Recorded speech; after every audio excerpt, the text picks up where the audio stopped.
In today's video, I'm going to teach you how to set up field history tracking in Salesforce. This is a key feature for those who need to monitor changes over time for critical data, offering insight into how and when your data changes and potentially assisting in auditing and compliance. First, let's dive right in by navigating to your Salesforce account.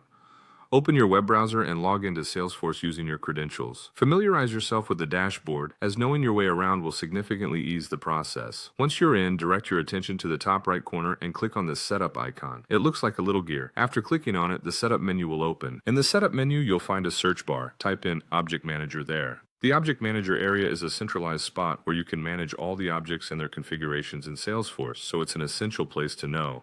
Once in Object Manager, you'll see a listing of all available objects. Take a moment to locate the specific object you want to track the field history for. This could be an account, contact, opportunity, or any custom object that's crucial to your operations. Click on the object's name and this will lead you directly to that object's details page where you can perform a wide range of customizations. Now focus on the left-hand menu and from here, click on Fields and Relationships. This section displays all the current fields associated with your selected object and any relationships that the object has with other objects. It's an ideal way to get a comprehensive understanding of the object's structure. Next, look towards the top right corner and click on Set History Tracking. Clicking this opens up the options available for field history tracking, which we're going to configure shortly.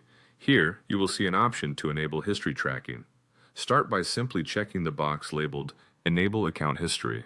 This step is essential. Without this, you cannot track any changes made to the fields on this object. After you have enabled account history, you will then see a list of fields that you can select to track any changes. Carefully choose the fields that are pertinent to your needs. Remember, you might have limitations on the number of fields you can select, so focus on what's truly important for your business insights. The fields you choose should reflect the data points that will be most valuable for historical comparison and auditing purposes. Finally, after selecting your fields, click the Save button to apply your changes. It's as simple as that. By following this process, you have successfully set up field history tracking in Salesforce. Regularly reviewing this tracked data can be invaluable in understanding trends and making informed decisions based on historical data. Thank you for watching, and I hope this instruction helps simplify the process for you.